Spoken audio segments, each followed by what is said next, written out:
Hello students, let's see this question. The question says the order in which the following oxides are arranged according to decreasing basic nature is. चार options आपको given है. सो यहाँ पर ये oxides दिए हैं और इन्हें अरेंज किया है डिक्रीजिंग ऑर्डर में. ठीक है, बेसिक नेचर के अकॉर्डिंग. तो बेसिक नेचर किसका होता है? बेसिक नेचर हमारे किनका होता है? नॉन सॉरी मेटल के ऑक्साइड्स का होगा पहले तो. मेटालिक ऑक्साइड्स का नेचर क्या होगा? बेसिक होगा. ठीक है. अच्छा, तो अब यहाँ पर या ये कहें कि ऑक्साइड्स ऑफ, दूसरी तरीके से बोल सकते हैं oxides of lower oxidation state. जो भी लोअर ऑक्सीडेशन स्टेट के ऑक्साइड्स होंगे वो भी बेसिक नेचर के होंगे. अगर आपका कोई ऐसा एलिमेंट है जो मल्टीपल ऑक्सीडेशन स्टेट शो कर रहा है, वेरिएबल ऑक्सीडेशन स्टेट शो कर रहा है, ठीक है. सो यहाँ पर हमें डिक्रीजिंग ऑर्डर में चूज करना है. तो यहाँ पे मेटल्स क्या है? Sodium, magnesium, aluminium and copper. इन सब में हमें ये पता है कि आपका जो सोडियम है इसका एटॉमिक नंबर 11 है या 12 है या 13 है या 29 है.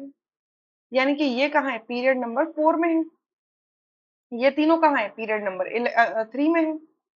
ठीक है, तो इसका मतलब क्या होगा कि आप ये देखोगे ये पीरियड नंबर 3 में है तो यहाँ पे डी ब्लॉक की इंट्रोडक्शन नहीं हुई है. यानी कि ये जो तीनों एलिमेंट्स है इनका इनकी कॉन्फ़िगरेशन में लिखूं तो ये हो जाएगी नियरेस्ट नोबल गैस के साथ में ये हो जाएगी argon, sorry not argon, neon 3s1. Third में है ना 3s1. इधर हो जाएगी नियन 3s2. ये हो जाएगी आपकी नियन 3s3. जबकि कॉपर की कॉन्फ़िगरेशन देखने के लिए मिलती है वो होगी आर्गन 4s1 एंड 3d10. ठीक है, यानी कि इतना है कि आपका जो इलेक्ट्रॉन जाएगा वो सोडियम 3s से जाएगा, मैग्नीशियम में 3s से जाएगा. 3s 2 और 3p1 कर देना एल्यूमिनियम के लिए. ठीक है, 3s2 3p1. और यहाँ पर एल्यूमिनियम के केस में 3p से एंड 3s से जाएगा और कॉपर के केस में सिर्फ 4s से जाएगा. और 3d से भी जा सकता है बट 4s से सबसे पहले जाएगा क्योंकि वो आउटर इलेक्ट्रॉनिक होगा, मतलब आउटर मोस्ट शेल का इलेक्ट्रॉन होगा. ठीक है.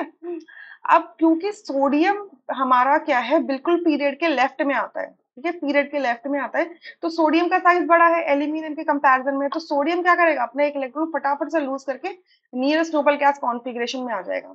अब बात करें कॉपर की तो कॉपर में आपका 3d ऑर्बिटल की इंट्रोडक्शन हो गई है. ठीक है, तो साइज क्या है आपका? ये जो 4s का जो इलेक्ट्रॉन है ये थोड़ा सा स्ट्रांगली होल्ड कर रखा है न्यूक्लियस में, तो इजिली लूज नहीं किया जा सकता. ठीक है, तो इस वजह से आपका जो सोडियम का जो ऑक्साइड होगा वो सबसे ज्यादा बेसिक होगा, फिर आपका मैग्नीशियम का ऑक्साइड, फिर आपका एल्यूमिनियम का ऑक्साइड और सबसे लीस्ट जो बेसिक होगा वो आपके कॉपर का ऑक्साइड होगा. क्योंकि अगर यहाँ पर आप देख पा रहे हो तो इलेक्ट्रॉन कहाँ से निकलेगा? कॉपर से निकल रहा है. ठीक है, कॉपर में पहले देखो यहाँ पे कॉपर के 2 पॉजिटिव ऑक्सीडेशन स्टेट है यानी कि 4s से निकल गया है, फिर 3d से निकल रहा है. तो 3d से इलेक्ट्रॉन निकालना है, एक तो स्टेबल कॉन्फ़िगरेशन है, फुली फिल कॉन्फ़िगरेशन है, फिर आपका 3d ऑर्बिटल से निकालना है.